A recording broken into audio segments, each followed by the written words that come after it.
Hoy les voy a explicar algo acerca de cómo es en la parte práctica el camino hacia el Padre. Lo primero es que vamos a revisar que en Génesis el pecado de Adán y Eva fue la desobediencia. Por lo tanto, el camino hacia el Padre, el paso número uno es la obediencia.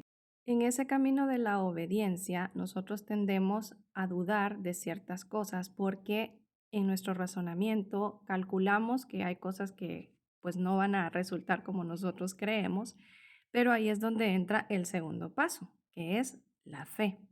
Y la fe es, si Dios me dice, andate por ahí te vas. Si Dios me dice, esto es lo que va a pasar, eso es lo que va a pasar. Si Dios en sus palabras hace una promesa en base a algo que uno hace, que es la obediencia, entonces se va a cumplir.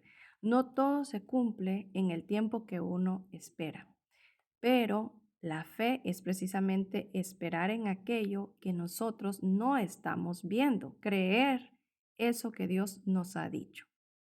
También podemos ver en el ejemplo de los ángeles caídos que ellos desobedecieron a Dios y por tanto fueron expulsados de su gracia. Por lo tanto, Dios llama a la obediencia para estar en su presencia. Pero para llegar ahí, el camino de la obediencia requiere la fe. El objetivo de todo esto es que nosotros lleguemos a ser como los ángeles. Los ángeles tienen un cuerpo espiritual y pueden materializar un cuerpo.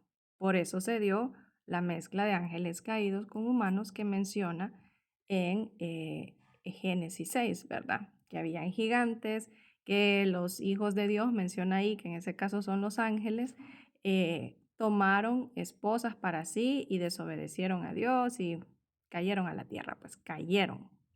Entonces, si Dios nos está llevando a ser más como los ángeles, significa que existe un desprendimiento de nuestra parte corporal.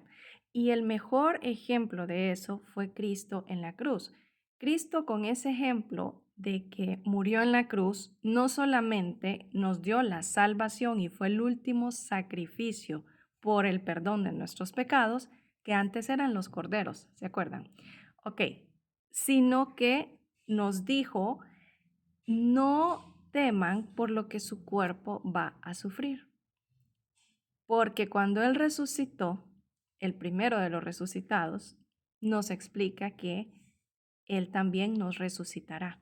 Por lo tanto, el desprendimiento de la parte material sería el tercer paso. Y eso se manifiesta cuando Él precisamente ya nos da la posibilidad a que descienda sobre nosotros el Espíritu Santo. O sea, antes la gente solamente poseía el Espíritu Santo si era profeta o si era escogido por Dios, como en el caso de María y en el caso de Juan el Bautista, por poner ejemplos.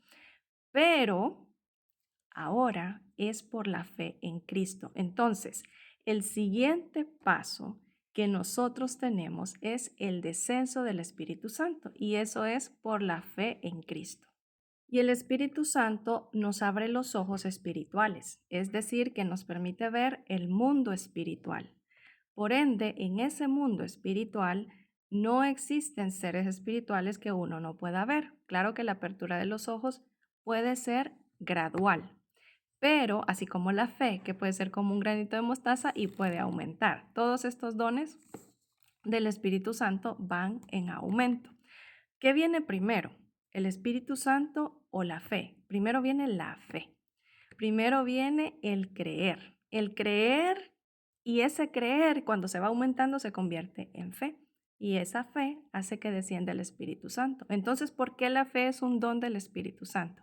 Porque ya es la fe en su máxima expresión.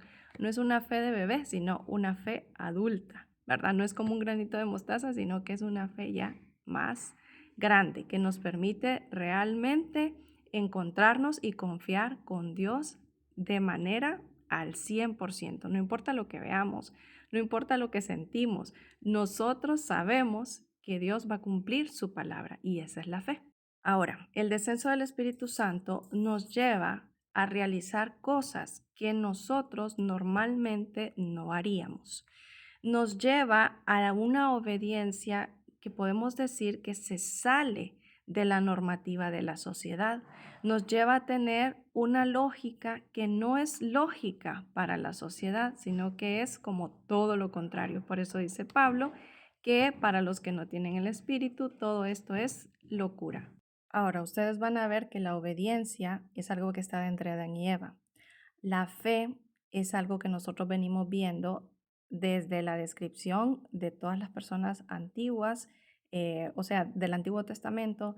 Por ejemplo, en el caso de Noé, que fue justo, él también tenía fe porque él hizo la barca, el arca de Noé, en función de la fe, en función de confiar en que lo que Dios le dijo que iba a pasar y pasó, ¿verdad?